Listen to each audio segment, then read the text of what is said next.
Boa noite, colegas cirurgiões plásticos. Dando continuidade à programação da Regional do Rio de Janeiro, vamos hoje apresentar a aula do Dr. Celso Boechat, chefe do Serviço de Plástica do Hospital Barata Ribeiro e vice-corregedor do CREMERGE, que falará sobre direitos e atribuições dos médicos e como o CRM vê essa questão. Desde já agradeço-lhes pela sua audiência. Boa noite a todos. Boa noite, doutor Frederico. Boa noite, doutor Marcelo.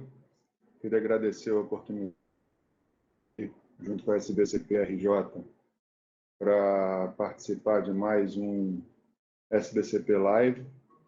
É muita honra, é muito orgulho, ainda mais nesse momento, praticamente um momento de disruptura, né? Onde provavelmente nossa sociedade como um todo vai mudar de alguma forma. Então, é muita honra, é muito orgulho estar aqui com vocês participando. O tema é desafiador, a gente discutir de ética no momento de crise, né? A minha ideia nesse momento é mais para tentar trazer um pouco do que tem ocorrido de legislação, de regulamento, de resolução e de recomendação, tanto do CREMERGE quanto da CFM, mas principalmente das autoridades de saúde, e ver o que isso influencia na nossa prática, né? E o que isso poderia impactar do ponto de vista de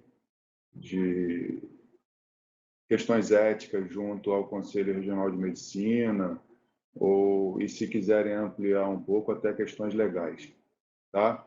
Eu montei uma pequena apresentação e eu acho que porque eu acho que o principal é que a gente discuta o tema, debata aqui, aproveitando as pessoas que estão online com a gente.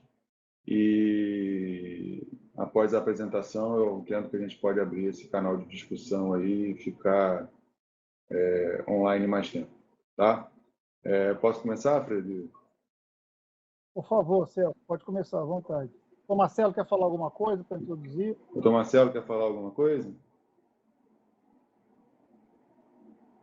A apresentação do Dr. Celso já foi feita. Só queria dizer que é uma honra tê-lo aqui com a gente, nesse momento de grande dificuldade de toda a sociedade, dos médicos, da nossa classe, dos cirurgiões plásticos, e acredito que vai ser muito proveitosa a presença dele para nos dar um pouco de atualização quanto a essas inúmeras resoluções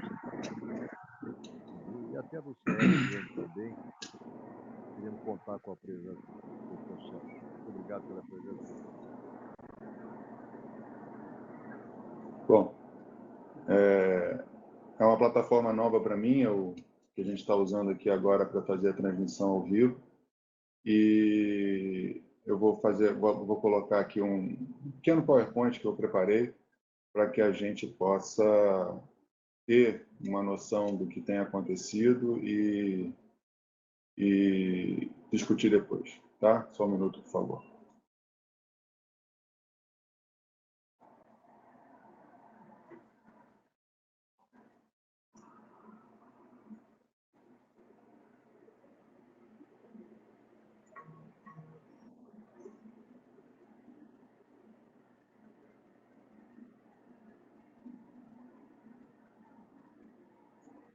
Bom, já está aparecendo a apresentação, Frederico? Já, pode começar. Está aparecendo no fundo da tela do seu computador. Sim. Ótimo. Você vai entrar a apresentação aí?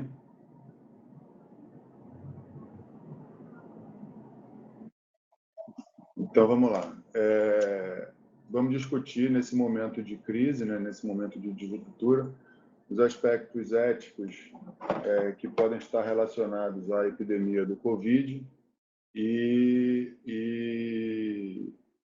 como agir nesse momento. A pandemia, ela começou a ser apresentada no Brasil, do ponto de vista legal, através de uma portaria do Ministério da Saúde, que data de 3 de fevereiro de 2020. Nessa portaria, o Ministério da Saúde reconhece a presença do coronavírus no Brasil e declara já uma situação de emergência de forma a preparar, do ponto de vista legal, as instituições para o enfrentamento do problema que poderia surgir na época, né? A OMS só declara pandemia mais de um mês depois, e em 13 de março de 2020, a Secretaria Estadual de Saúde publica 2 resoluções onde decretam o estado de emergência aqui no estado do Rio, né? Também temos o decreto 46973, também na Secretaria Estadual de Saúde, de 16 de março, que efetivamente decreta isolamento social e todas as questões que estamos vivendo até hoje, né? A Prefeitura do Rio de Janeiro também decreta isolamento social no mesmo dia. No dia 13 de março, quando a Secretaria Estadual de Saúde publicou essas 2 resoluções, que, a meu ver, são as que mais impactam a nossa vida como médico, as 2 fazem recomendação de suspensão de qualquer procedimento cirúrgico eletivo. Então, a primeira, 1995, nos hospitais privados, e a segunda, a 1996. A primeira é uma recomendação, né, porque, graças a Deus, não tivemos nenhuma proibição.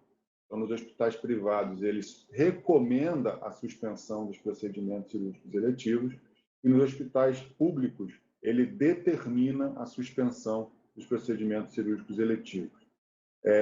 Tem uma pequena diferença do ponto de vista legal, né, o que facilita para a gente uma retomada futura, mas a gente entra nesse aspecto mais para frente. Então, existe uma recomendação da Secretaria Estadual de Saúde que não se faça procedimentos cirúrgicos possíveis de serem adiados a partir do dia 13 de março de 2020. E uma suspensão total das atividades cirúrgicas eletivas que não envolvam oncologia, cirurgia de urgência e emergência, transplante e cirurgia cardíaca nos hospitais universitários e hospitais públicos do Estado e do Rio.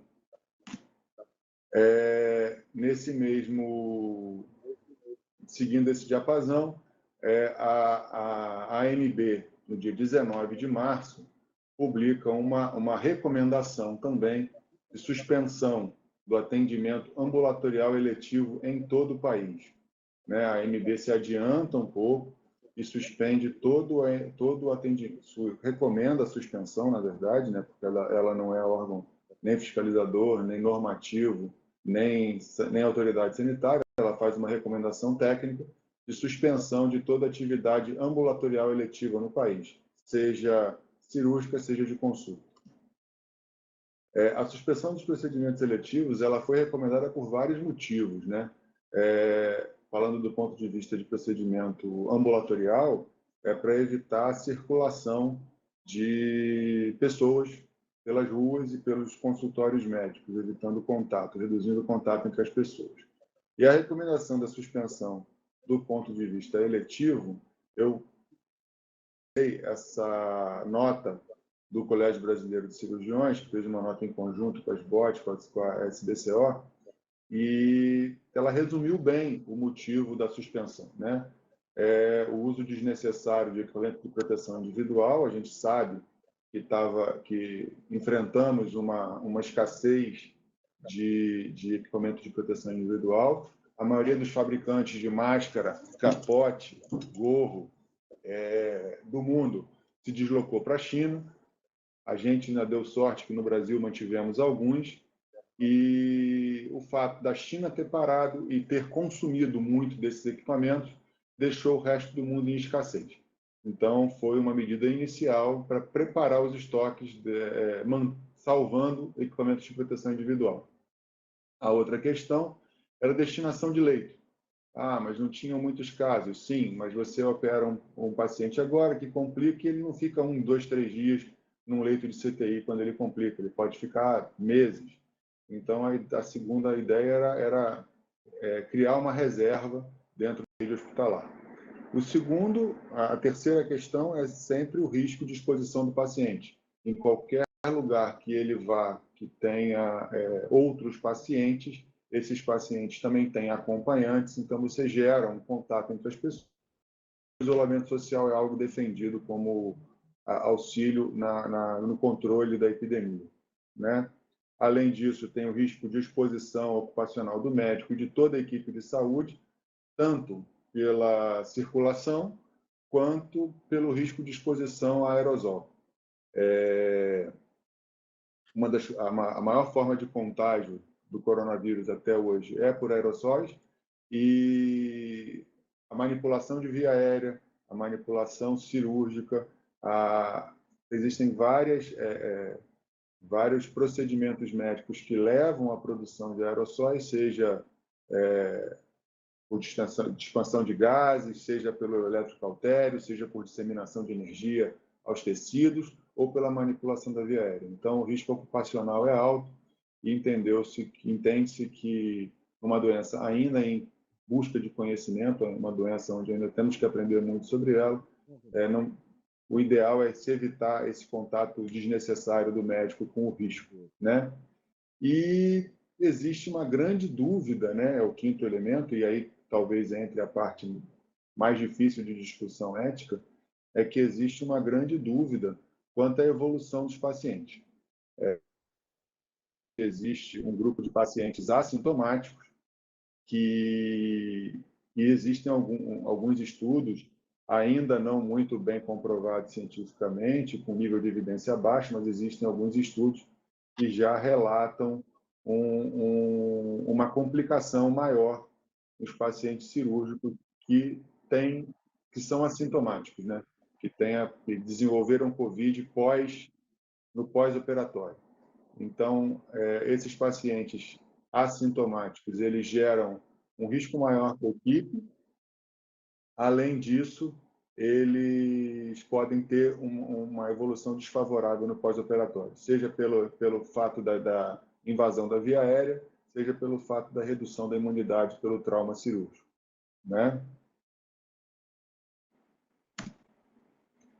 Então, baseado nisso tudo que a gente falou, houve a recomendação de cancelamento de todas as cirurgias e procedimentos invasivos eletivos, estão incluídas aí todas as endoscopias, né, de paciente com doença benigna, exceto as cirurgias cardíacas ou de que a suspensão possa gerar risco a curto prazo à saúde do paciente, ou seja, a cirurgia tempo sensível.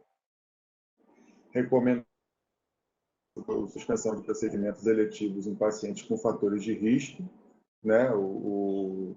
Isso foi um informe, que o CREMERGE publicou após uma plenária realizada no domingo, dia 15 de março, né?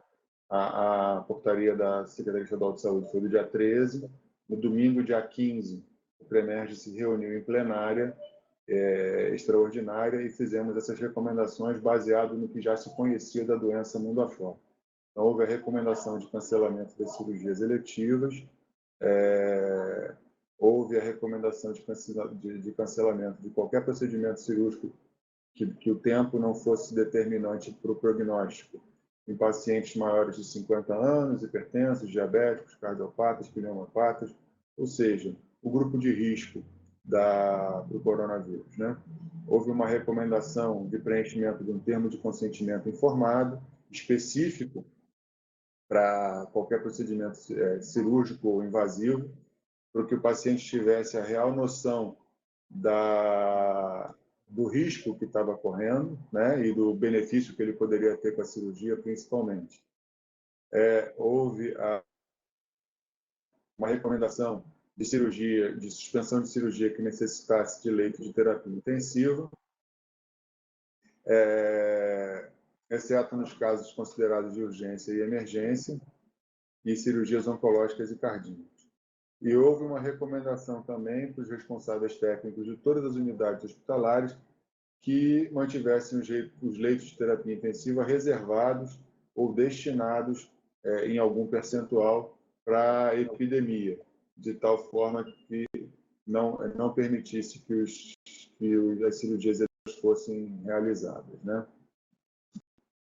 Esse é o termo de consentimento que o CREMERG recomendou, é um termo de consentimento genérico, mas que fica bem explicitado a necessidade do cirurgião expor ao paciente o risco de contágio e expor ao paciente a necessidade real da cirurgia dele. Esse termo está no site do CREMERG, junto com esse informe de recomendação. É só procurar lá pelo link que está aqui embaixo, Informes 4605. Tem o termo de consentimento, se alguém quiser baixar. O CFM, logo a seguir, no dia 20 de março, ele emite um comunicado, né, recomendando que os leitos fossem prioritariamente destinados aos casos graves de Covid. Então, também recomenda a suspensão dos atendimentos ambulatoriais e dos procedimentos seletivos. Ou seja, temos uma recomendação em nível estadual, municipal, a nível de CRM e agora a nível de CFM, né? E ele dá uma ordenação, um condicionamento ao funcionamento dos consultórios, né? Onde existe uma recomendação de espaçamento entre os pacientes, onde existe uma recomendação de uso de máscara, uma recomendação de limpeza do consultório e uma recomendação de menor contato entre as pessoas, reduzindo a presença de acompanhantes nos consultórios. Em momento nenhum, houve uma recomendação de fechamento de consultório, até porque a gente entende que pacientes com doenças crônicas precisam manter seu acompanhamento, pacientes oncológicos precisam manter seu acompanhamento, e então não houve recomendação de fechamento, apenas de restrição. Então, os consultórios podem funcionar normalmente. A Agência Nacional de Saúde, e aí começa um certo ruído, né, com as operadoras de saúde e com os médicos, né? A Agência Nacional de Saúde, no dia 25 de março, emite esse comunicado, esse comunicado, e ele estende os prazos máximos de atendimento e sugere que essa suspensão seja mantida até 31 de maio. Muita gente entendeu que isso era uma recomendação para que não houvesse cirurgia até 31 de maio. Não é isso que está escrito.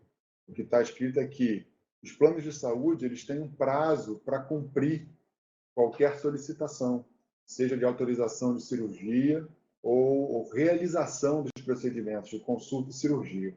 Considerando que entre as consultas, considerando que houve a recomendação de suspensão de alguns exames e procedimentos seletivos, se a ANS não fizesse a suspensão dos prazos, os convênios poderiam ser acionados judicialmente. Então, a ANS determina essa suspensão do prazo. As pessoas confundiram com suspensão dos procedimentos. Mas depois houve uma segunda nota da ANS esclarecendo isso, deixando claro que a indicação cirúrgica é do médico assistente e que não existe qualquer determinação de suspensão de cirurgia eletiva. Apenas houve o alargamento dos prazos. É um termo jurídico, né, que para quem está habituado é tranquilo, é fácil de entender, mas para o público em geral, quando fala em suspensão do prazo, entende que não pode fazer mais nada. na verdade, a cirurgia pode ser realizada desde que justificada pelo médico assistente.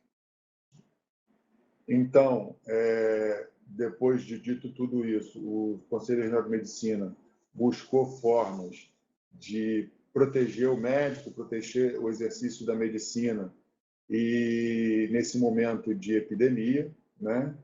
E aí nós fizemos 3 resoluções. A 306 ela só corrige alguns erros ortográficos e gráficos da 304, mas são basicamente 3 resoluções que já foram aprovadas por enquanto. A primeira resolução garante que todo médico tenha o equipamento de proteção individual necessário, seja para atendimento ambulatorial, seja para atendimento cirúrgico, seja para atendimento de urgência e emergência, e ele obriga o diretor técnico a comunicar ao CREMERGE, ao seu diretor imediato, né, seu chefe imediato, e ao CREMERGE, qualquer falta de equipamento de proteção. Ele também recomenda quais são os equipamentos de proteção, baseado na literatura nacional e internacional. Tá? A Resolução 305, ela dispõe sobre atendimento de telemedicina. Né?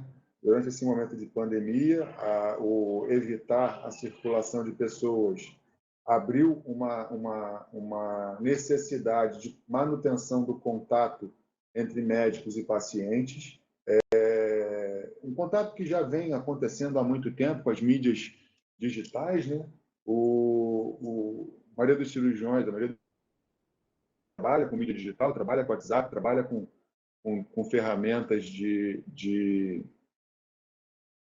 contato com os pacientes, e a telemedicina veio para normatizar um pouco isso. Então, a resolução do CREMERGE, ela garante que o médico continue o acompanhamento com os seus pacientes. Né? Então, através de ferramentas de telemedicina, nesse momento ainda abertas, ou seja, qualquer ferramenta digital, do telefone a um software específico, tá? Gravando ou não, nesse momento de epidemia está autorizado qualquer tipo de contato, desde que registrado em prontuário, ou seja, qualquer contato médico tem que ser registrado, seja por print de tela, seja por transcrição, seja por gravação de fato, mas os contatos com os pacientes têm que ser registrados em prontuário, e ela normatiza a telemedicina no Rio de Janeiro. Né? E fica também, dentre as ferramentas de telemedicina, né, além da teleconsulta, que é exclusiva para pacientes já em acompanhamento, pacientes conhecidos, a teleorientação, que para nós cirurgiões plásticos é uma forma de pré-consulta. Né? Muitas pessoas não entendem como uma primeira avaliação, uma primeira orientação pode ajudar o cirurgião plástico, mas muito do que a gente fala em consulta não é o exame baseado no exame físico de fato. Né? Muito do que a gente fala em consulta é a explicação dos procedimentos possíveis, baseados no problema apresentado, muitas vezes de forma verbal, pela paciente. Né? Então, muito do tempo de consulta é consumido com esses esclarecimentos. A paciente se queixa de uma lesão, se queixa de uma alteração, a gente explora essa queixa, busca mais informações sobre essa queixa e passa os procedimentos possíveis para tratamento daquela queixa, muitas vezes antes de um exame físico direto. Então, a teleorientação serve muito nesse sentido para um contato inicial, né? Para que depois disso seja feita uma consulta presencial e aí, num terceiro momento, seja indicado ou não um procedimento cirúrgico, se for o caso. Tá? Mas a teleconsulta, ou seja, aplicamento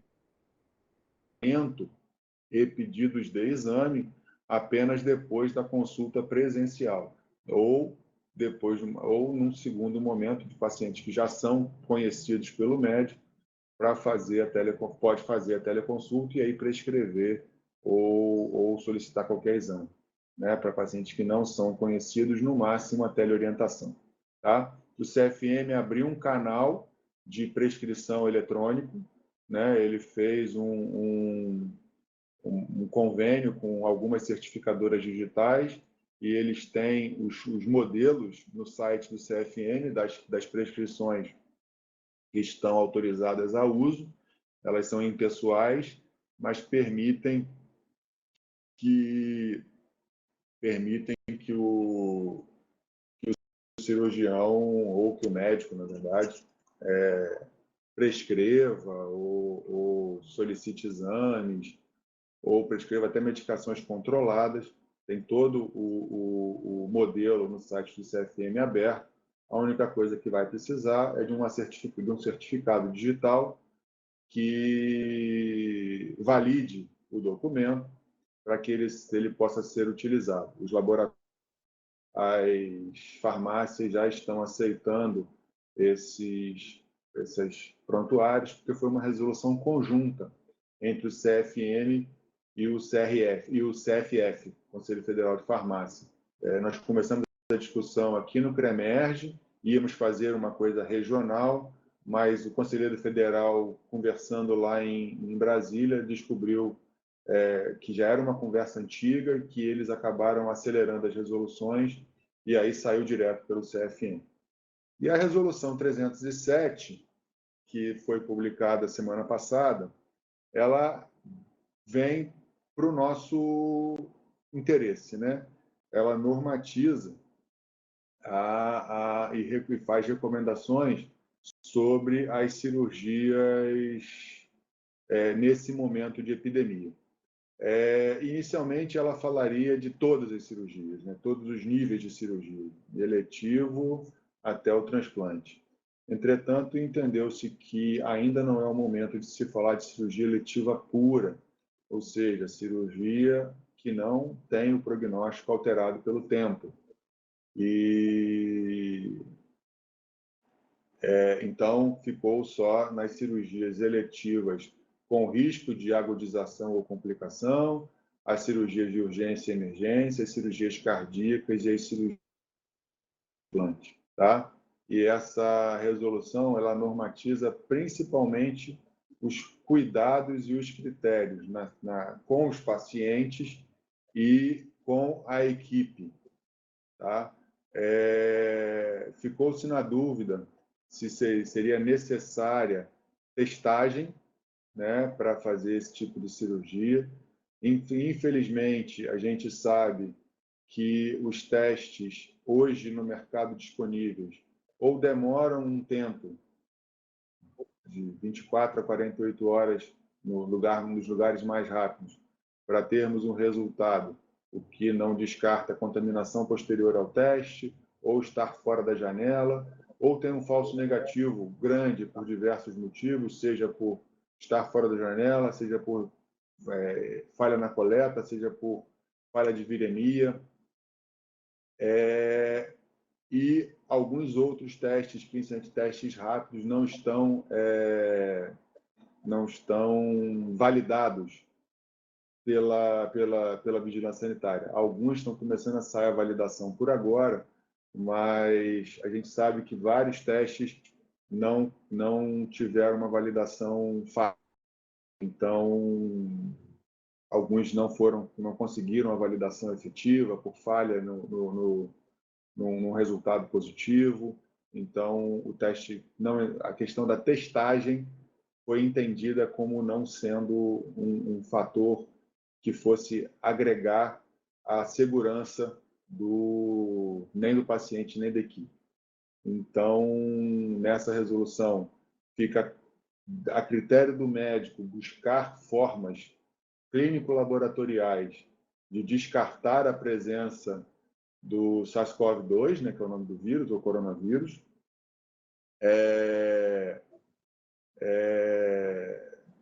Pode usar o laboratório? Pode, mas a gente entendeu que esse uso do laboratório não agrega e, pelo contrário, pode até atrapalhar, né? E, além disso, levantou-se algumas questões do ponto de vista de proteção da equipe, uma vez que já foi identificado o vírus no aerosol de via aérea, foi identificado o vírus. Na fumaça do cautério, foi identificado o vírus. No gás da laparoscopia, foi identificado o vírus no uso de equipamentos de laser, foi identificado o vírus em equipamentos que fazem vibração ou rotação. Ou seja, qualquer equipamento que use energia para cortar tecido, qualquer procedimento que tenha trânsito de gás pelos tecidos ou pelos sistemas, pode carrear vírus para fora do paciente. Então, essa resolução ela apresenta esse problema, sugere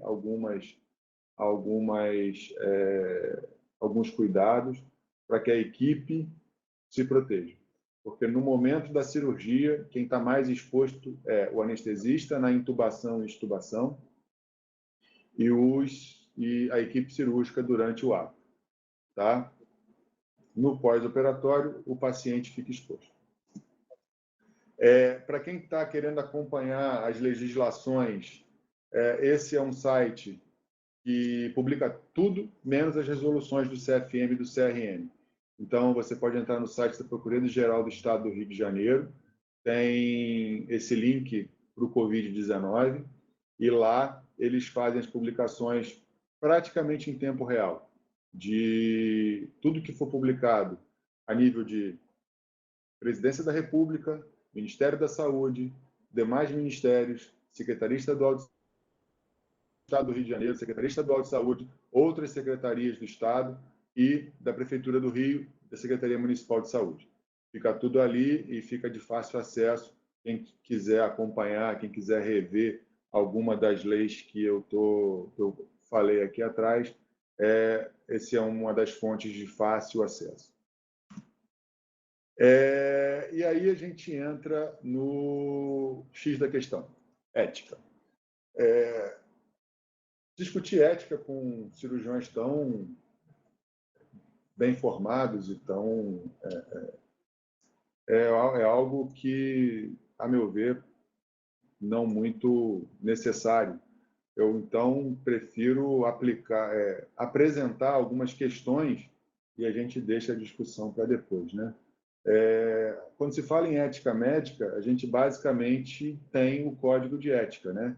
E o em vigor é a resolução do CFM 2217 de 2018, que reformou o Código de Ética, e no artigo 21 tem o que eu entendo ser o principal problema da atual situação, né? Não houve nenhum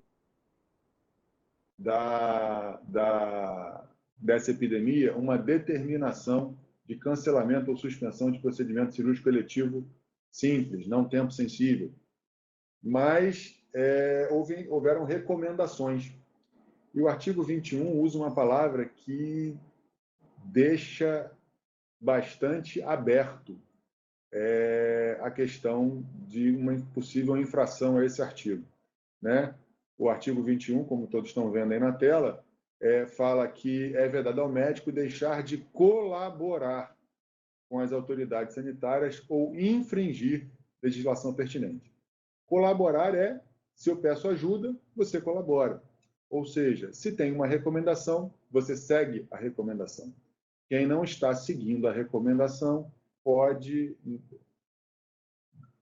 Na verdade, pode não. Ele está deixando de colaborar com a autoridade sanitária, consequentemente, ele pode, se apresentado ao conselho, responder do ponto de vista ético profissional por essa atitude, né?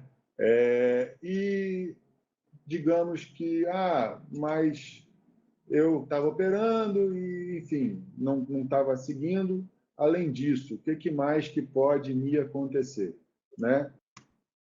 A gente também tem outros artigos no Código Ético que podem trazer problema para quem não está seguindo a recomendação de suspender cirurgias e os atendimentos, dos procedimentos não tempo sensíveis, né?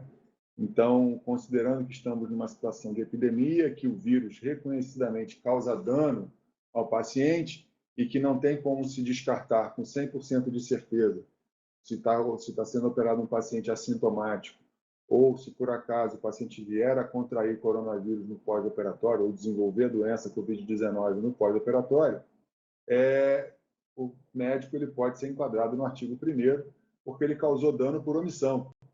Ele sabia da recomendação e ele foi negligente, ele foi imprudente e ele foi omisso em seguir a recomendação, então ele pode ser implicado no artigo 1º do Código de Ética Médica.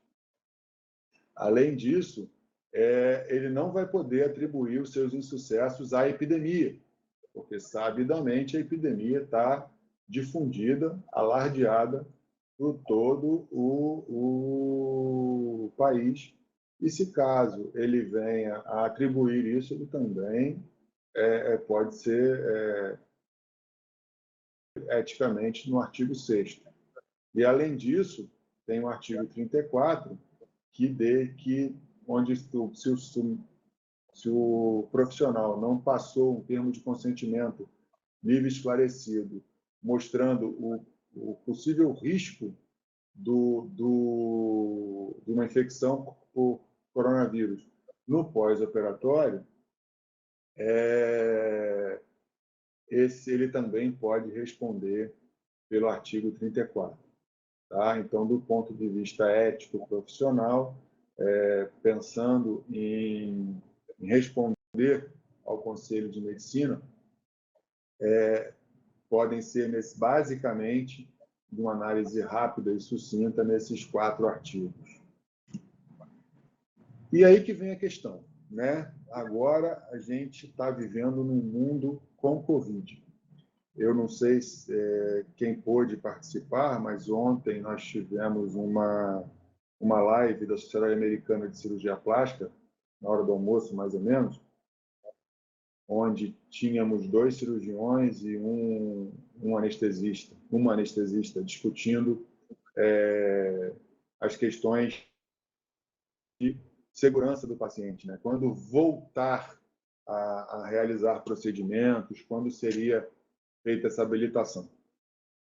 Diferente dos Estados Unidos, né, que alguns prefeitos e governadores proibiram de forma retórica, em lei, a realização de qualquer procedimento cirúrgico eletivo e estético. Existe essa proibição no estado de Nova York, na cidade de Nova York, e no estado, se eu não me engano, na Califórnia também já tem essa proibição. A gente, no Brasil, existem recomendações. Eu acho que a gente está com uma vantagem com relação a isso, né? Inclusive, ontem eles relataram de um consultório médico em Nova York que foi multado de forma pesada e uma semana depois foi fechado porque o médico ele estava aplicando botox. E ele tem essa recomendação de cancelamento e suspensão de procedimentos estéticos e por isso ele perdeu a licença, né? O consultório não vai poder mais ser reaberto e esse médico não vai poder trabalhar na cidade de Nova York. Então, do ponto de vista de segurança, foi levantada um termo que eu acho que a gente tem que começar a discutir. É a era pós-Covid, né? A era pós-Covid. E hoje, todos os pacientes têm que ser considerados Covid positivo. Tá? A recomendação é essa, do ponto de vista internacional. Todos os pacientes assintomáticos têm que ser considerados Covid positivo. Estamos mais ou menos vivendo a época do boom do HIV, década de 80, ou da hepatite C, onde todos os pacientes eram considerados positivos e os cuidados de segurança da equipe eram tomados baseado nesse cuidado, né? Então, como eu falei, todo e qualquer instrumento que gere energia deve ser utilizado no mínimo e, de preferência, associado à aspiração. Todo paciente deve ser esclarecido sobre o risco do procedimento que ele está fazendo, sobre o risco de desenvolver uma doença COVID mais grave no pós-operatório. Todo o de acesso à via aérea deve ser tomado. Foi interessante ouvir a anestesista ontem falando, porque eles estão usando duplo filtro no sistema do respirador, né? Um filtro 99,9% de filtragem para carga viral próximo ao tubo e um filtro EPA no próximo ao aparelho, para reduzir e evitar a contaminação do aparelho. Eles estão preferindo videolaringoscopia para intubação, porque diminui a necessidade de proximidade com a face do paciente. Eles estão bloqueando a cabeça do paciente com uma estrutura transparente de plástico para evitar que o aerosol extrapole aquele microambiente criado.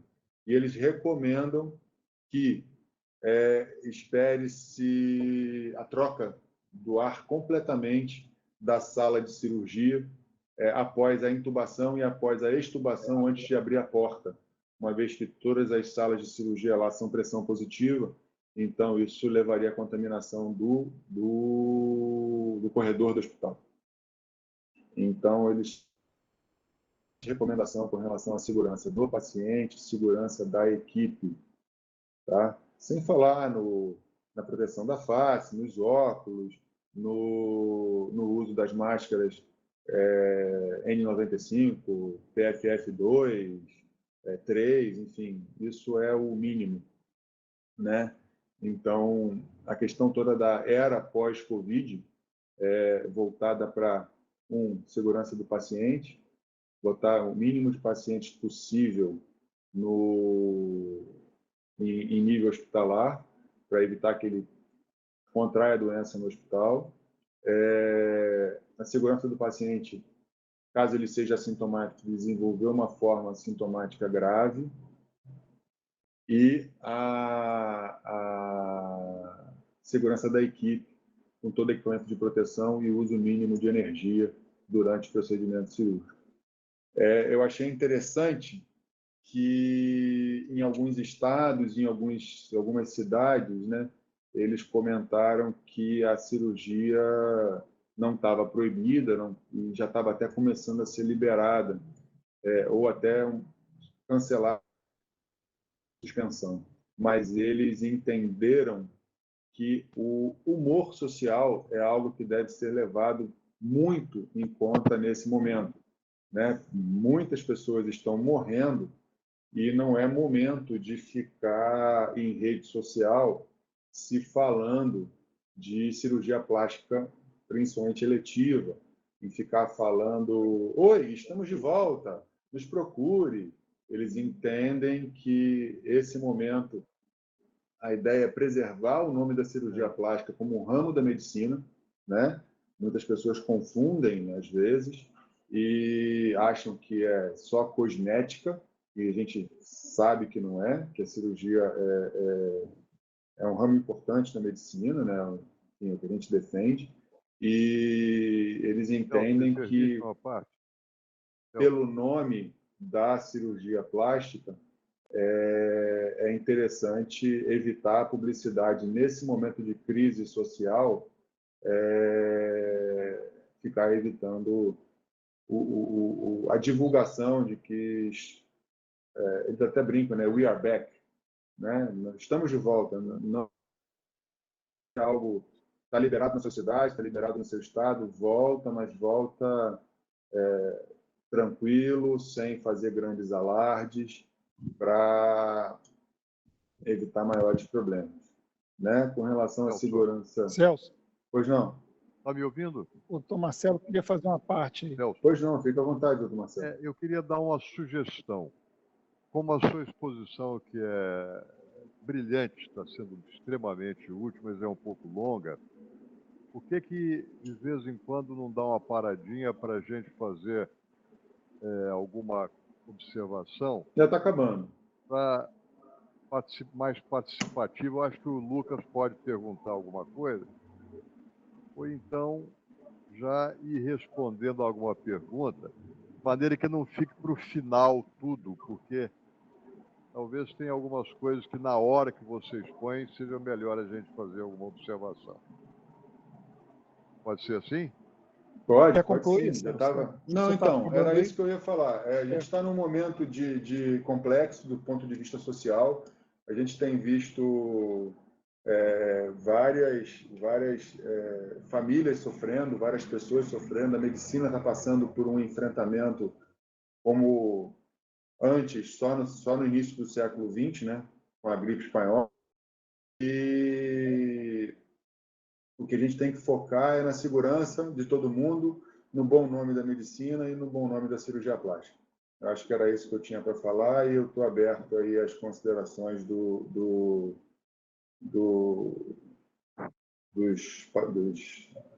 da audiência e a gente pode ficar por aqui. Obrigado, Celso, pela sua apresentação, que foi bem completa, bem definidora das coisas.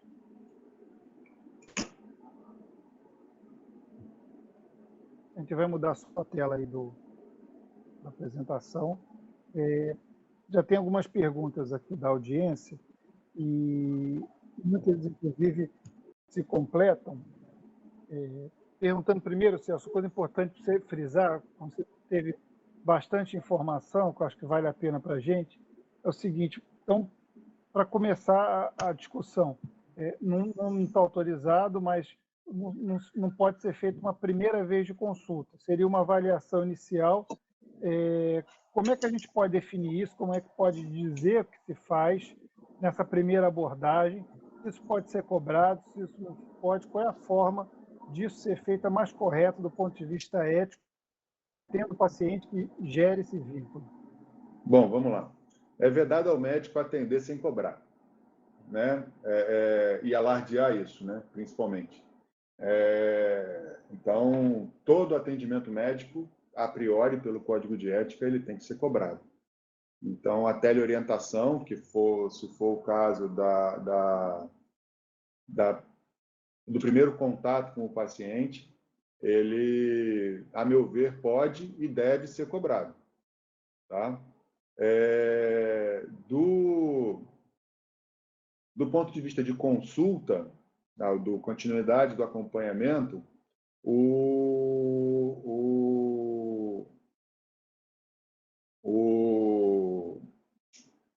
ela também está autorizada a cobrança, tanto pelo CFM quanto pelo CRM, inclusive tem essa recomendação, e cabe ao médico definir qual vai ser o padrão de cobrança. Alguns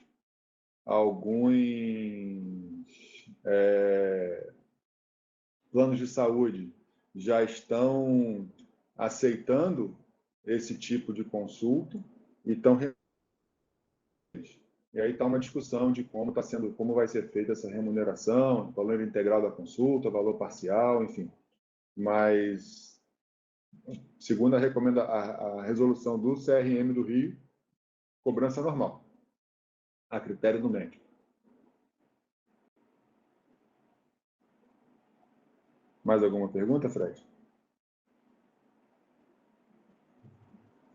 Essa questão da cobrança é apenas uma opinião minha pessoal. Eu acho que os médicos não devem aceitar cobrança a menor, em hipótese alguma, porque eu entendo que a responsabilidade do atendimento é o mesmo, né? Não sei se vocês concordam com isso. Não, sim, com certeza.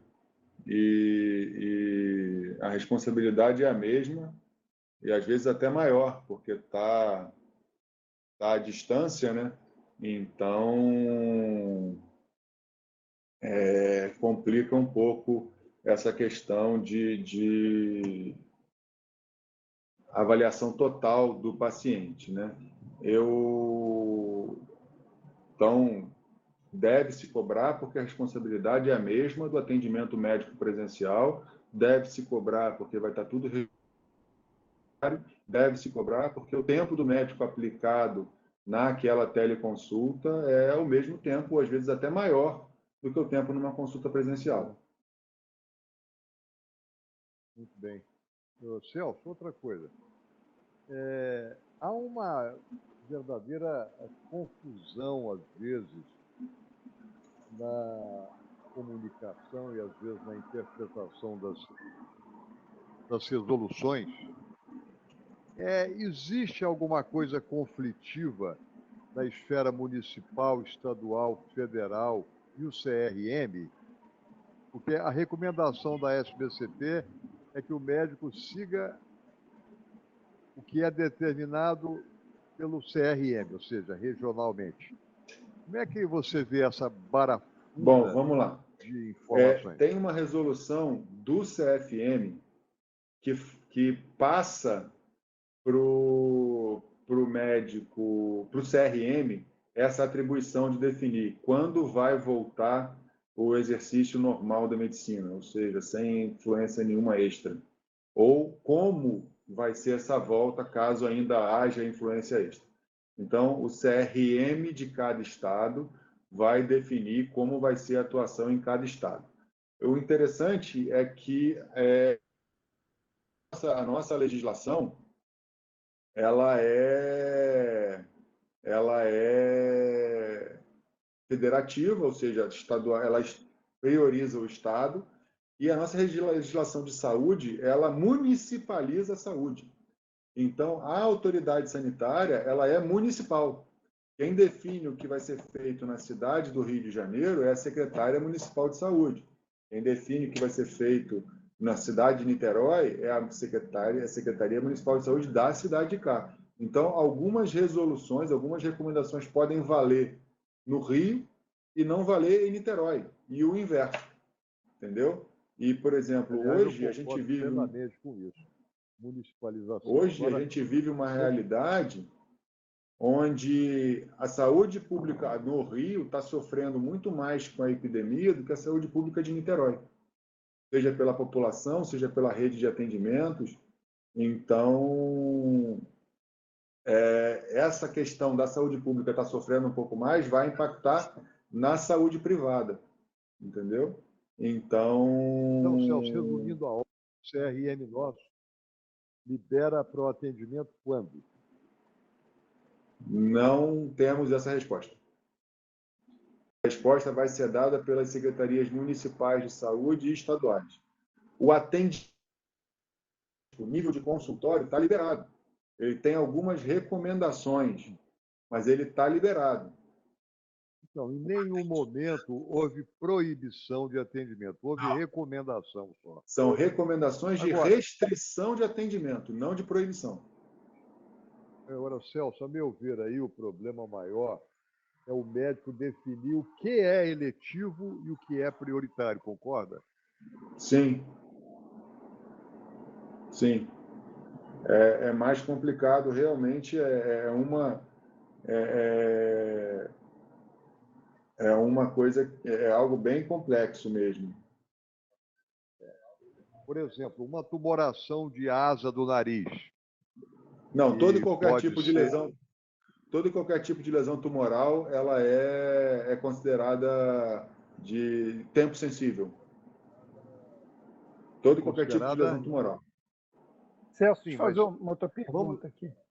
Vamos dizer, desculpe, Fred, um minuto, vamos dizer que eu pudesse, mesmo sendo uma tumoração, eu pudesse esperar mais 2 semanas, talvez um vaso celular que não vai evoluir tanto. Aí seria uma coisa do critério individual de cada cirurgião. Não, sim, mas operar hoje ou esperar 2 semanas, a questão, se não operar aquela lesão, ela só cresce. E ao crescer, ela só gera mais lesão. Consequentemente, tanto faz operar hoje ou esperar 2 semanas. Você está autorizado, do ponto de vista de recomendação, a operar. Se essa paciente vier a ter algum tipo de problema, isso não vai te gerar um problema. Entendeu? A questão mesmo são as cirurgias totalmente eletivas, né? Cirurgia bariátrica, procedimentos, por exemplo, de colocação de DIU, mamoplastia, abdominoplastia, que são procedimentos que, se a paciente não fizer, o tempo não vai alterar a evolução. Se ela não operou a mama até hoje, esperar um ano não vai atrapalhar a evolução de uma possível doença de coluna, por exemplo. Ou o tempo não vai atrapalhar, não vai causar uma alteração de pele no abdômen, se ela tiver um abdômen avental, por exemplo. Completamente diferente, por exemplo, de uma hérnia. Né? Se a paciente tem hérnia, ela tem sempre o risco de um encarceramento, dependendo do anel herniário, do colo herniário, pode se recomendar, sim, apressar, né, acelerar a realização dessa cirurgia. Vou apressar. Fala, Depois Fred. o Lucas quer falar alguma coisa. Depois eu queria te fazer mais uma pergunta, Celso, por favor. Quero, sim. Tem algumas perguntas aqui, Celso, sobre esse tema de teleatendimento, de teleorientação. Sim. Uma dúvida que tem é o seguinte: o registro, algumas pessoas falam que tem que haver um registro da consulta, como uma gravação. Pelo que você falou, um registro usual, como anotação no prontuário do que foi feito, é suficiente. Procede isso? Sim, então, você precisa de algo eletrônico que dê o start da consulta. Então, por exemplo, você pode mandar uma mensagem de texto ou você pode mandar uma mensagem de WhatsApp, onde você fala: estou pronto para a sua consulta, você concorda em iniciarmos agora? E a pessoa responde: sim. Aquele arquivo, aquela imagem tem que ser salvo em prontuário, para ficar registrado que no dia tal, na hora tal, foi realizada uma consulta através do meio tal. Ponto. Salvou aquilo ali. Da parte do atendimento, das informações médicas, imagem que tenha sido trocada, das dúvidas, isso tudo pode ser registrado em mecanismo físico ou em registro de prontuário eletrônico, do ponto de vista de transcrição. Não precisa da gravação. Tá? E o encerrar da consulta, né, não precisa de nenhum registro extra, e é interessante que se salve, de alguma forma, a forma de pagamento, para ficar comprovada que houve uma consulta real, efetiva, tanto que houve um pagamento. Outra questão aqui, Celso, do professor Antônio Sérgio Guimarães, da UF. Sim. Como fica a cirurgia de mão, que praticamente não é tempo sensível, mas que incomoda muito ao paciente? O paciente está com dor, o paciente tem uma alteração de função, eu entendo que a cirurgia é tempo sensível, sim, o paciente tem alguma limitação. Então, eu entendo que, se o paciente entender que aquilo está incomodando a ele, que aquilo está trazendo um transtorno para ele, a cirurgia fica autorizada, né? Canal do carpo, do Dupuytren, Dequervain, se aquilo está realmente causando uma limitação física ao paciente nesse momento mesmo nesse momento de epidemia, ele tem que ser tratado, porque o Dupuytren não vai melhorar sozinho, o Dequervain não vai melhorar sozinho, o canal do carpo só tende a piorar. Então, não teria nada mais acho que precisasse esperar, não. Eu entendo que a cirurgia de mão está autorizada. Dois tópicos acho que interessam para os médicos, cirurgiões plásticos de uma forma específica. Tem basicamente cirurgiões que trabalham em hospitais privados, em clínica privada, e perfis mistos com clínica privada em serviços públicos. A visão do CRM, a sua visão pessoal, em vigência de pandemia, como se pode acontecer a mobilização desses profissionais em hospitais públicos que não estão diretamente vinculados ao atendimento clínico, e do próprio profissional de clínica privada, já que nós estamos vivendo uma situação excepcional? Eles podem ser mobilizados? Qual é a visão sua e do CREMERG a respeito disso? Bom, vamos lá. Nós, antes de tudo, né? Nós somos primeiro médicos, depois cirurgiões gerais e depois cirurgiões plásticos.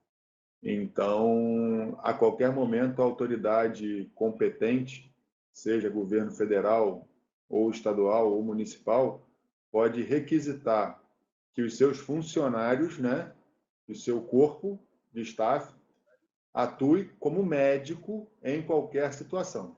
A gente também tem que entender que o médico ele não pode ser obrigado a fazer o que ele não se sente competente para, mas ele pode ser desviado de função para dar algum tipo de suporte. Por exemplo, liberando um médico clínico de uma triagem para fazer atendimento mais grave. Então, ficariam os não especialistas da área, ortopedista, dermato, oftalmo, rádio, cirurgião plástico, fazendo uma triagem, por exemplo, ou fazendo atendimento de pacientes leves, e deslocaria a equipe de clínica que tem mais experiência, que tem mais vivência, para fazer atendimento de pacientes mais graves. Do ponto de vista jurídico, os entes, tanto municipal quanto estadual e federal, eles podem fazer isso com o médico estatutário. O médico contratado PJ, ele é contratado por uma função. Então, o contrato teria que ser mudado, né? Então, se você é contratado por PJ, por alguma OS ou alguma instituição pública, esse seu contrato teria que ser alterado, tá? Isso é uma opinião do jurídico do CREMERG, para que você pudesse mudar a sua forma de atuação. Do ponto de vista privado, ou seja, o médico ser convocado a trabalhar pelo governo federal é algo que legalmente é possível, né? Então, digamos que o corpo de médicos estatutário comece a sofrer muita baixa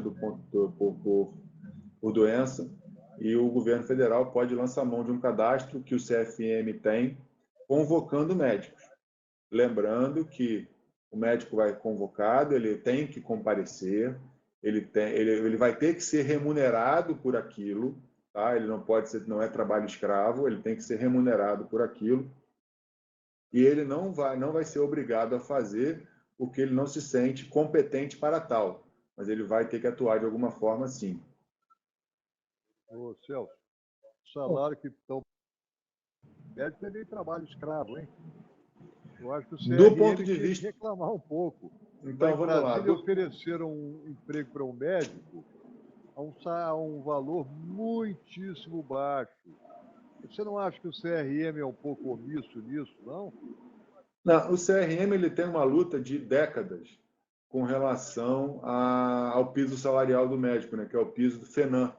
Inclusive, os médicos que trabalham para o Conselho, a gente tem um corpo de médicos que são fiscais, eles recebem o piso FENAM por 20 horas, né? E, entretanto, nesse momento de epidemia, a gente entende que tem que ter uma briga por uma remuneração justa. Existe, a gente conseguiu, junto, se eu não me engano, foi o CFM, a gente conseguiu, junto à Justiça do Trabalho, que todos os médicos, independente da forma de contratação, eles tenham as garantias trabalhistas, caso venham a apresentar doença e tenham que ser afastados do exercício da profissão por algum motivo. Mas, realmente, nesse momento, entrar numa briga salarial, a gente não entende ser o momento adequado, né? A gente pode tentar depois num reconhecimento, Apenas enfim. uma observação. Mas tem uma questão de saúde pública envolvida, então a gente entende que a gente precisa dessa luta, a gente tem essa luta já há vários anos, a gente defende o piso FENAM, mas a gente primeiro está brigando pela condição de trabalho, pelo exercício da medicina de maneira ética e correta e pela defesa da população mais vulnerável. Está correto. Celso, só para completar esse perdão, tópico, rapidão. Então, a doutora Renata Ruas, que é uma colega com excelente formação, bem completa, pergunta aqui para você. Então, só para finalizar, o médico de especialidade cirúrgica poderia ser alocado como plantonista de CTI só se tivesse habilidade e competência para tal, correto? Se ele se sentir competente e aceitar, ele pode. Caso contrário, ele pode ser alocado em outras áreas, atuando de outras formas menos específicas, né? Em especialidades onde ele se sente mais competente.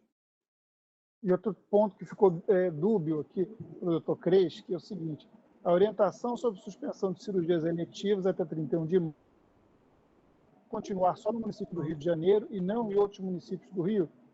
É uma orientação, não é isso? É uma recomendação. Bom, vamos lá. Não existe uma data específica. Né? Ninguém botou data para a epidemia. Né?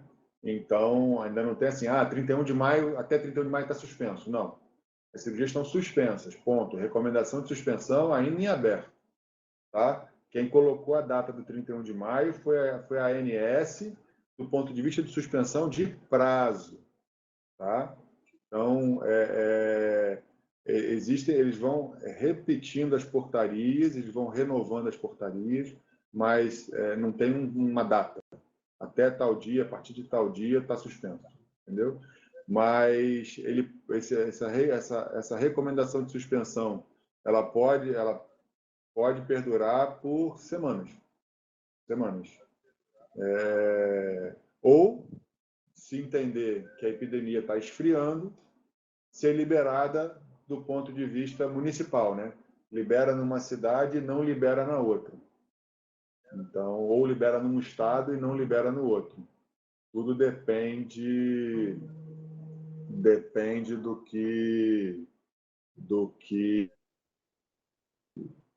de como a pandemia da epidemia está se comportando em cada localidade.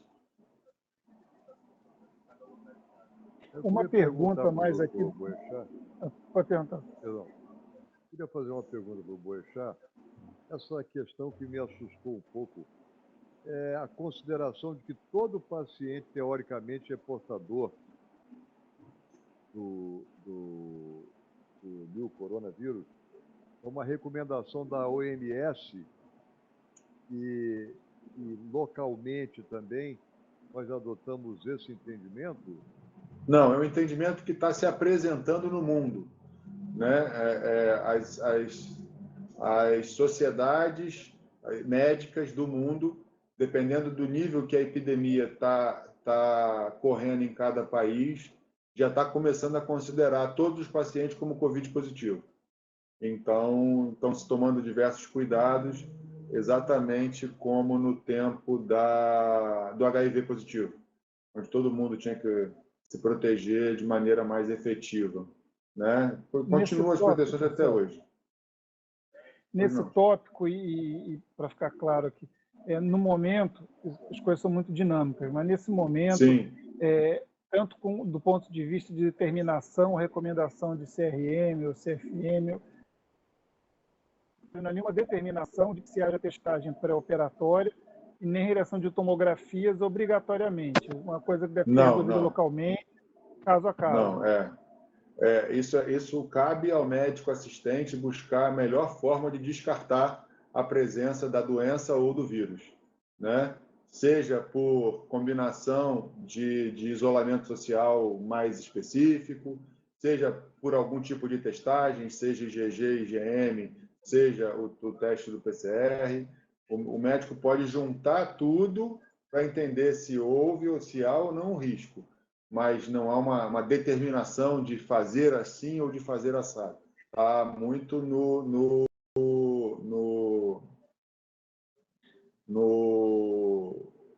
na prerrogativa do próprio médico.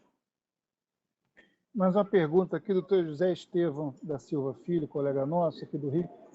Se uma paciente vem apresentar um quadro de Covid-19 pós-cirurgia de um vaso celular, por exemplo, não pode nos trazer um problema se ela alegar que adquiriu durante o procedimento no ambulatório hospitalar?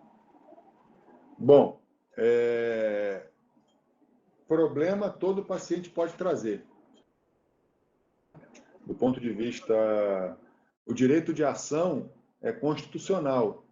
Então, ele é garantido para todos os cidadãos. Então, problema, claro que pode, mas considerando que é uma doença onde o tempo alteraria o prognóstico, do ponto de vista técnico, ou seja, ético-profissional, no CRM não vai ter problema para esse cirurgião. Porque a gente sabe que o base celular, dependendo principalmente da localização, ele pode afetar estrutura nobre, causar uma deformidade maior, precisar de uma cirurgia maior. Então, do ponto de vista ético-profissional, esse colega está bem embasado para realizar a cirurgia dele. A mesma coisa seria o carcinoma in situ de mama. Teoricamente, deixa a doença avançar, espera um pouco mais. Em vez de fazer um segmento, faria uma mastectomia mais para frente. Mas a gente entende que é um carcinoma, que ele tem o risco de causar mais lesão. Então, também toda e qualquer cirurgia oncológica, e aí não tem limite, a cirurgia oncológica está liberada. E respaldada, na verdade, né? Uma pergunta da doutora Renata Rusa, para o doutor Marcelo. Você apontou muito bem essa questão do que vai influenciar o retorno das nossas atividades, a questão do humor da sociedade, o humor em geral, com relação à reação a tudo isso que está acontecendo. Desse ponto de vista, ela pergunta, eu acho que o doutor Marcelo também podia responder com a experiência dele, é o que você, em sua experiência, em face ao cenário mundial, espera do futuro da cirurgia plástica na era pós-Covid? O que é esperado mudar, talvez de forma permanente? Para o doutor Celso e do doutor Marcelo. Enquanto o vírus estiver circulando, enquanto não tiver uma vacina, a principal mudança vai ser no equipamento de proteção da equipe, né? Então, a equipe ela vai ter que estar efetivamente com a máscara N95, vai ter que ter proteção facial, a intubação e a extubação vão ter que ser feitas de maneira como preconizada para paciente COVID positivo. E isso vai gerar algum custo que provavelmente vai ser repassado para o paciente, né? Do ponto de vista de busca, de procura, eu entendo que a gente vai viver aí um momento de queda, né? As pessoas ficam preocupadas, né, com o movimento nos hospitais, ficam preocupadas com a questão de estar se submetendo a um procedimento cirúrgico que pode ser adiado, que pode esperar um pouco. Então, eu entendo que vai haver uma retração, vamos dizer assim, do movimento cirúrgico por um pequeno período. Mas, a partir do momento que as pessoas voltarem às suas atividades habituais, que não tem jeito de não falar, né? Assim, a partir do momento que a economia começar a circular, a funcionar de novo, a vida começa a voltar um pouco ao que era antes. Igual a antes, eu acredito que nunca mais, né? Muitas ferramentas foram descobertas, muitas praticidades e facilidades foram criadas e isso mesmo que a gente está fazendo agora, né? Uma reunião com várias pessoas através de um aplicativo de computador, são questões que vão estar com a gente a partir de agora, né? Facilitando muita coisa.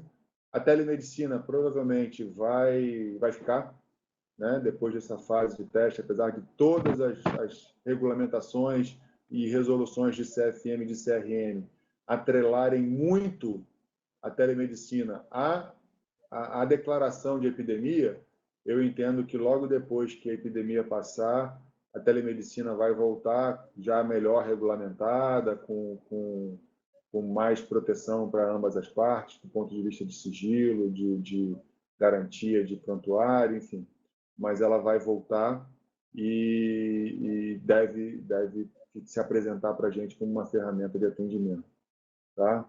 E do ponto de vista de cirúrgico em si, é realmente só o uso dos EPIs enquanto a vacina não chegar, porque o vírus vai ficar por aí, em menor grau, mas vai ficar por aí por um tempo. E a gente sabe que ele pode causar doença grave em vários pacientes, então é um cuidado que a gente vai ter que ter a mais com o vírus, seja testando, seja buscando IgG e IgM para tentar buscar IgG, perdão, unidade antes de operar o paciente. Outra pergunta Marcelo. aqui, professor Antônio Guimarães. Eu respondo para a Renata também.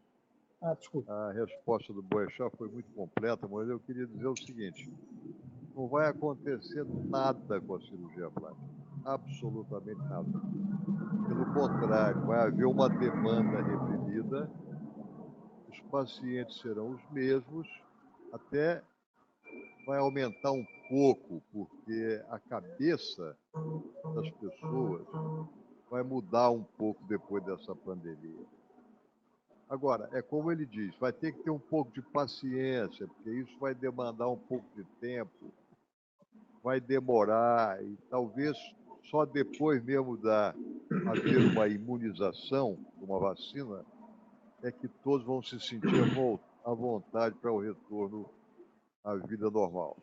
Você precisa lembrar que na SARS, na MERS, no H1N1, no Ebola, no HIV, não aconteceu nada. Quer dizer, houve esse primeiro estremecimento e depois, como a nossa especialidade é uma especialidade brilhante, maravilhosa, imprescindível dentro da medicina, cada dia que passa,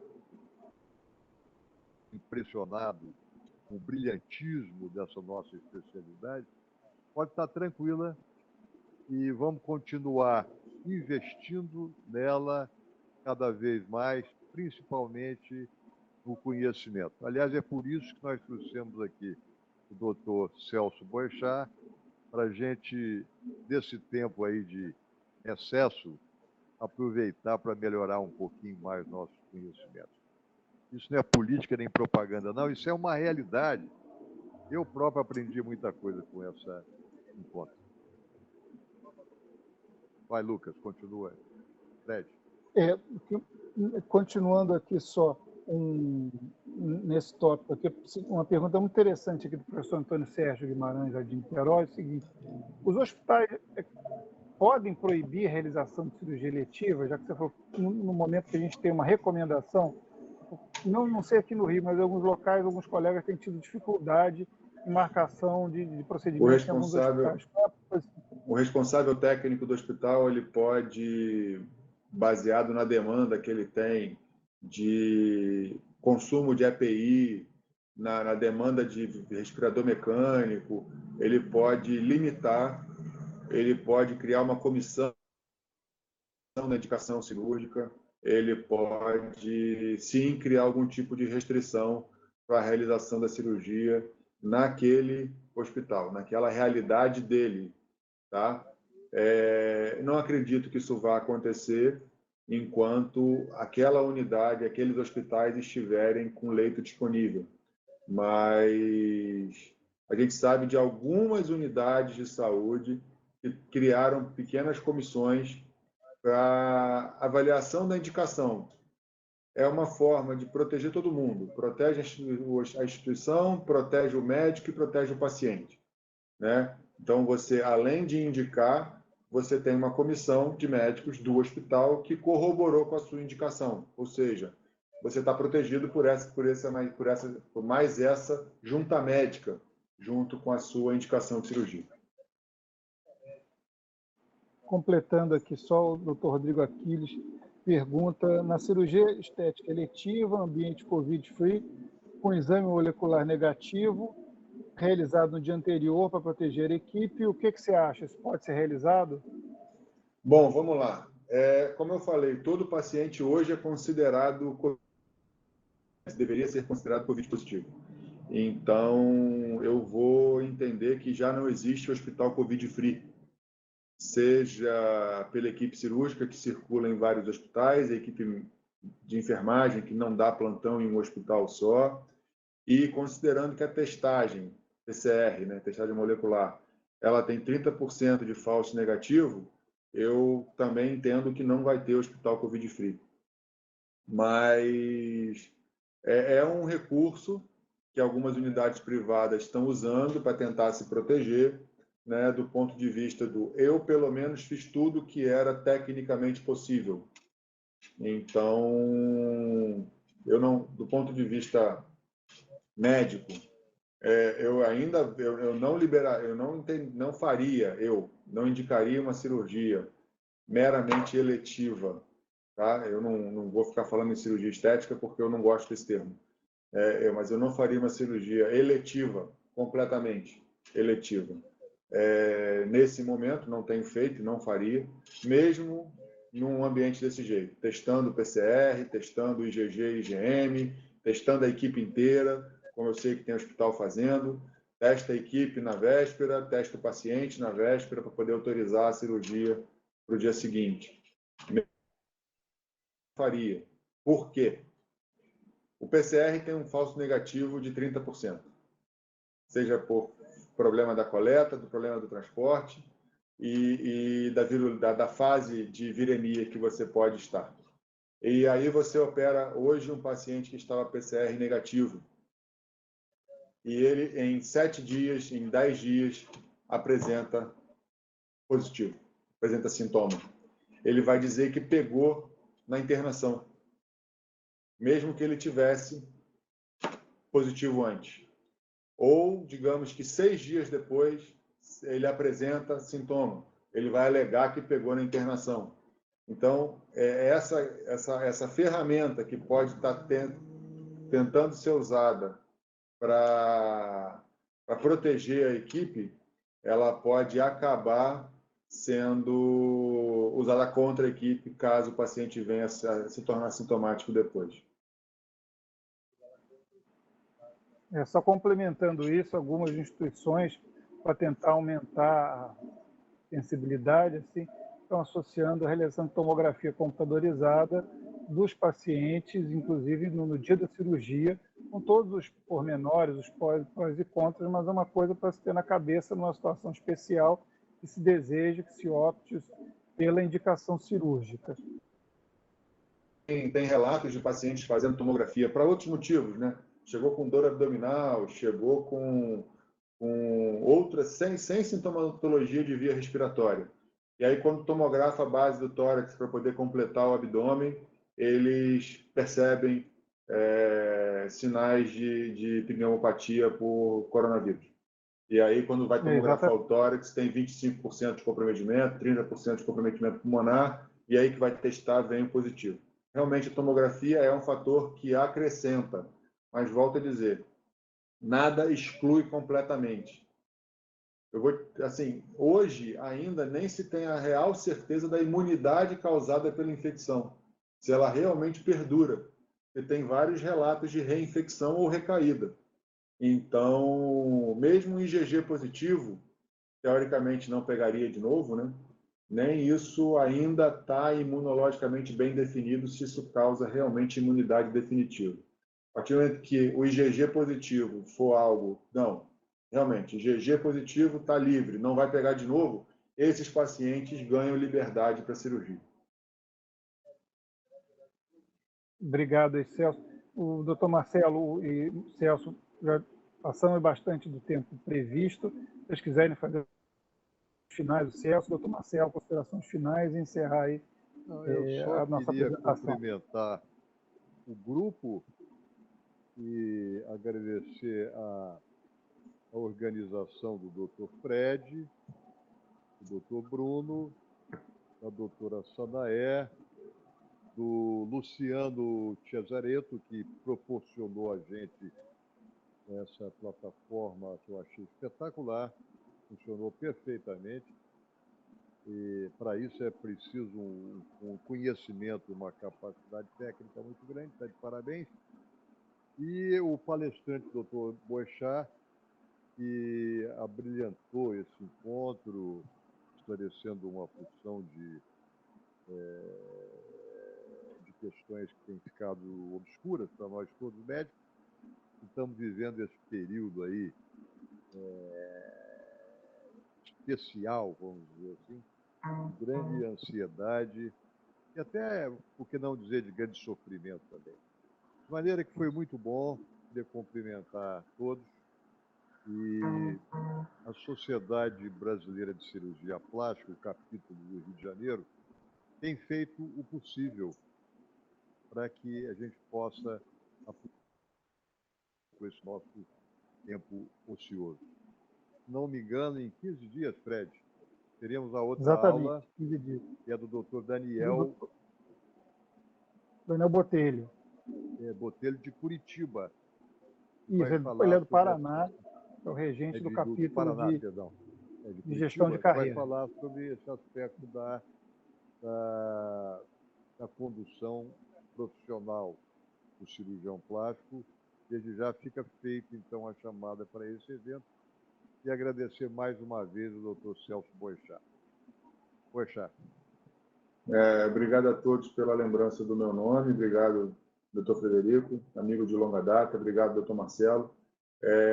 Nós estamos lá no Conselho Regional de Medicina nesse mandato até 2023, lutando pela cirurgia plástica, pela ética no exercício da nossa profissão. Estou à disposição de qualquer um que quiser conversar, trocar uma ideia, perguntar. Eu deixei meu telefone aí no final da apresentação, estou deixando meu e-mail também, quem copiou pode ficar à vontade para me ligar, para me mandar um e-mail. É importante que a gente deixe claro que todo e qualquer conduta de um médico pode extrapolar para a medicina como um todo. Então, a conduta de um cirurgião plástico pode atrapalhar a cirurgia plástica do Rio de Janeiro ou até do Brasil. Então, a gente sabe como um problema de um procedimento causa preocupação em todos, porque impacta na preocupação dos pacientes com esse procedimento. Quando a gente tem um acidente de lipoaspiração, um acidente numa cirurgia, uma intercorrência que se torna público, isso gera problema. Então, eu pediria bastante sensatez e bom senso aos colegas, para que nesse momento de crise, de ruptura real da nossa sociedade brasileira, ou sociedade humana, vamos dizer assim, que a gente não extrapole alguns limites e cuide para que o que é essencial seja tratado como essencial e o que pode esperar, espere. Tá? E a partir do momento que houver um retorno às atividades, a gente entende que a sociedade vai ter uma fase de luto, né? E que talvez seja bastante interessante nesse momento de retorno, principalmente em mídia social. A gente vive numa vida de mídia social hoje em dia. Ele seja um retorno bastante consciente, bastante trazendo a parte de medicina da cirurgia plástica de fato para preservar o bom nome da medicina e da nossa especialidade. Obrigado, Celso. Doutor Marcelo, por favor, se você quiser encerrar. Então, está terminada a sessão e parabéns a todos. Obrigado. Obrigado pela oportunidade. Boa noite a todos. Boa noite a todos.